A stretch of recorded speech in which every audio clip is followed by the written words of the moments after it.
Donald Trump envisage une invasion militaire du Groenland pour l'annexer si besoin. L'UE pourrait ne pas pouvoir résister militairement. Mais ont-ils vraiment une arme commerciale puissante pour riposter? Sinon, il s'avère que si l'Europe décide d'arrêter d'être conciliante, la situation pourrait empirer bien plus que ce que l'on aurait pu imaginer dès le départ.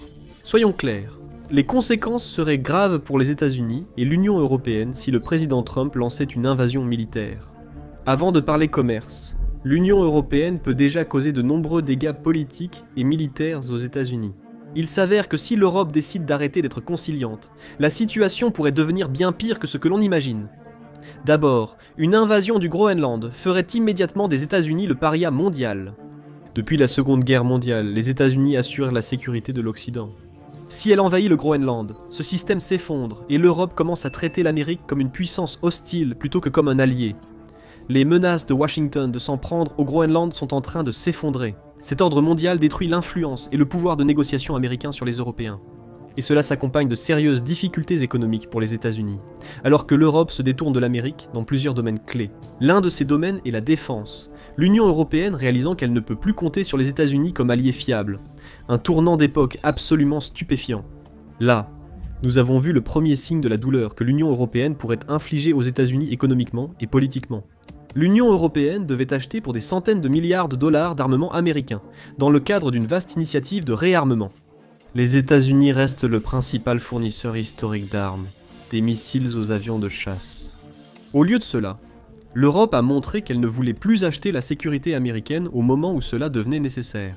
L'Union européenne impose que la majeure partie des fonds d'acquisition soit dépensée dans l'UE, favorisant ainsi l'industrie et la logistique interne. Au final, les entrepreneurs de la défense américains ont perdu des milliards de dollars de ventes d'armes attendues. Pendant ce temps, cet argent a été investi dans les entreprises européennes en pleine croissance et expansion, excluant ainsi définitivement les entreprises américaines du marché. Ce choc initial de plusieurs milliards de dollars se traduira par des centaines de milliards au cours des prochaines décennies, un coût financier dévastateur pour l'industrie américaine. Cela a également nui à la diplomatie américaine.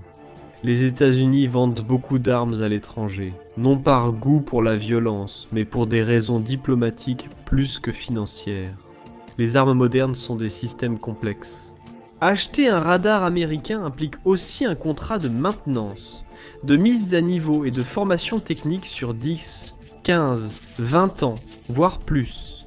Ces accords d'armement établissent des liens économiques durables, favorisant la coopération et donnant un grand levier aux fournisseurs. Les États-Unis ont perdu des centaines de milliards de revenus futurs et un levier diplomatique face aux menaces d'envahir le Groenland. Cependant, il y a bien plus en jeu, et c'est là que les choses commencent à devenir compliquées. Non seulement les États-Unis sont sur le point de détruire l'alliance la plus réussie de l'histoire de l'humanité, mais ils mettent aussi en péril la relation commerciale la plus prospère de l'histoire. Le commerce entre les États-Unis et l'Union européenne dépasse 1,5 billion de dollars, avec une croissance annuelle pouvant atteindre 6%. Le commerce américano-chinois est évalué à 660 milliards, soit moins de la moitié de ce chiffre.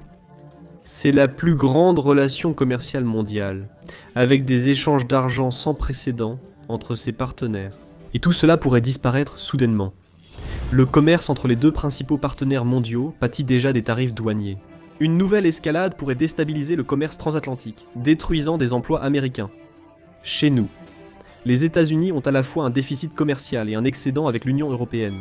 Les États-Unis exportent environ 370 milliards de dollars de biens physiques et en importent environ 606 milliards. Ce déséquilibre commercial a été fortement critiqué et même utilisé comme preuve que les tarifs douaniers américains sont nécessaires.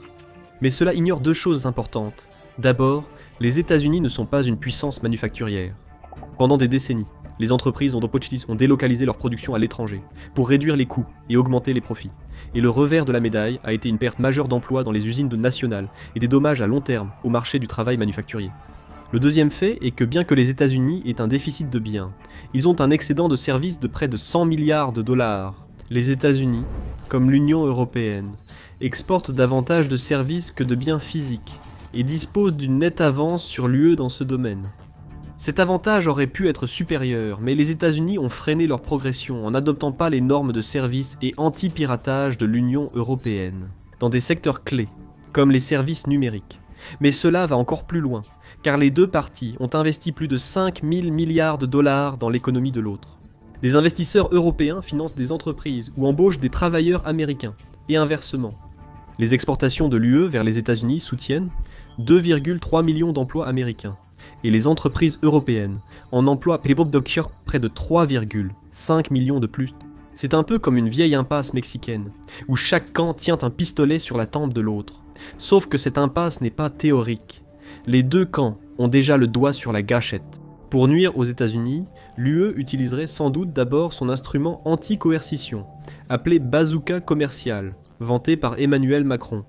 L'ACI, règlement en vigueur depuis 2023, vise à contrer la politique économique et de défense. L'ACI a été conçue face à la coercition commerciale chinoise, mais sa première application pourrait viser les États-Unis, pourtant alliés de l'UE.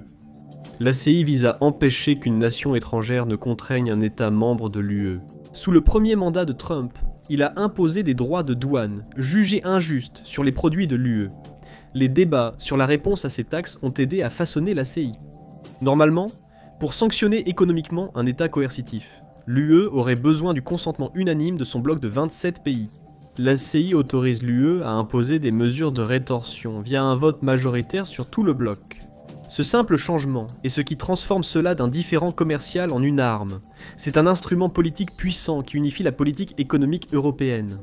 Comme le Royaume-Uni l'a constaté, ceux hors de sa protection sont livrés à eux-mêmes, tandis que les États-Unis sanctionnent encore leurs partenaires historiques. Quand un État membre de l'UE se dit victime de coercition, il en informe la Commission européenne. C'est exactement ce qui s'est passé lorsque Donald Trump, en réponse au soutien exprimé par les nations de l'UE envers le Danemark au sujet du Groenland, a imposé des droits de douane supplémentaires de 10% à leur encontre. La Commission peut aussi lancer la procédure de sa propre initiative si elle soupçonne une coercition économique dans un État membre. Ainsi, l'UE peut défendre unie, même si le pays ciblé ne signale rien. Il peut sembler étrange qu'une nation victime ne souhaite pas signaler la situation. Il faut considérer certains pays de l'UE, comme la Hongrie de Viktor Orban, très pro-Russie et pro-Poutine. La possibilité pour la Commission d'ouvrir seule une enquête vise à lutter contre la corruption ou l'influence de puissances étrangères sur l'exécutif des nations concernées. L'affaire est ensuite soumise au Conseil de l'Union européenne, qui examine la plainte et décide à la majorité s'il y a coercition. Cela engage des négociations avec la nation antagoniste, les diplomates cherchant à résoudre la coercition économique sans mesures punitives. Si ces discussions échouent, cependant, le Conseil élabore un plan de représailles pour punir le pays en infraction à un ou plusieurs niveaux. Cela peut inclure des tarifs douaniers, des restrictions sur l'importation ou l'exportation de certains biens, empêcher l'accès des entreprises des agresseurs aux programmes publics de l'UE, ou restreindre et sanctionner leurs investissements dans l'UE. L'ACI est un outil puissant mobilisant l'économie européenne contre tout agresseur. Mais concrètement, à quoi cela ressemble-t-il ? D'abord, il y a les mesures les plus évidentes. L'ACI imposerait sans doute de lourds droits de douane sur les produits américains, voire en interdire certains. Ces mesures seraient très précisément ciblées, les responsables politiques européens, évoquant déjà la nécessité de punir spécifiquement les États rouges qui ont élu Donald Trump, afin d'éroder le soutien de sa base. Autrement dit, l'UE vise non seulement l'Amérique, mais aussi la politique derrière cette décision. Lorsque Donald Trump a imposé des droits de douane sur l'acier et l'aluminium, l'Europe a répliqué en imposant des droits de douane sur les motos Harley-Davidson, dont les moteurs sont fabriqués. Dans le Wisconsin, un État pivot à tendance républicaine, des droits de douane ont également été imposés sur le whisky américain, qui est principalement produit dans le Kentucky, ainsi que sur des produits agricoles cultivés et récoltés dans des États républicains. Des milliers d'Américains ont déjà perdu leur emploi. Cette fois, ce sera peut-être des millions. L'Union européenne, avec plus de 5 000 milliards de dollars investis aux États-Unis, pourrait utiliser son poids dans la dette et les entreprises américaines comme levier et limiter l'accès de Washington à ces marchés. Les entreprises américaines risquent d'être exclues des marchés publics et confrontées à plus d'obstacles réglementaires lors des appels d'offres privés. Des frais supplémentaires pourraient fortement augmenter les coûts des entreprises américaines pour accéder ou rester sur le marché européen. Certains secteurs de l'Union européenne, comme l'information et l'énergie, pourraient se voir limiter les investissements américains autorisés. L'Union européenne veut diminuer sa dépendance au gaz naturel américain, à cause des actions passées de Washington. L'Europe n'a pas à vaincre les États-Unis militairement. Il suffit de les affaiblir économiquement. Ces mesures pourraient cibler précisément certaines personnes et entreprises aux États-Unis. Les alliés clés du président Trump pourraient soudainement se retrouver dans l'incapacité de faire des affaires en Europe, ou tout simplement devenir non compétitifs à mesure que les coûts explosent. Plutôt que de cibler l'ensemble de l'économie américaine, l'Union européenne pourrait se concentrer sur des mesures ciblées, visant le cercle rapproché du président, et les intérêts commerciaux, qui lui sont étroitement liés, créant ainsi une pression directe au sommet. Un autre outil dont dispose l'Union européenne est d'augmenter considérablement la pression réglementaire sur les États-Unis. Des éléments tels que les mesures de protection des données et les réglementations sur les services numériques pourraient être réinterprétés de manière à devenir hostiles aux entreprises américaines. Des parties de la réglementation existante, qui étaient auparavant appliquées de manière souple ou négligée, afin de maintenir les échanges commerciaux, pourraient soudainement être appliquées de façon beaucoup plus stricte, en augmentant les coûts pour les entreprises américaines, ou en rendant leur fonctionnement plus difficile. C'est l'option de l'élimination progressive. Cela pourrait fortement impacter l'économie américaine, car ces entreprises technologiques dépendent davantage des marchés européens que l'inverse. Une action moins sévère viserait à affaiblir l'économie américaine sur le long terme. L'Union européenne pourrait aussi utiliser ses avoirs en bons du Trésor américain. Cela représenterait une destruction mutuelle que l'UE pourrait accepter face à une invasion. L'UE détient 8 000 milliards de dollars de dettes américaines sous forme d'obligations et de bons du Trésor, et elle est le plus grand détenteur de dettes américaines au monde. Les États-Unis se sont longtemps financés grâce aux prêts de l'UE, qui achetait volontiers bons du Trésor et obligations américaines, considérées comme un placement sûr à rendement garanti.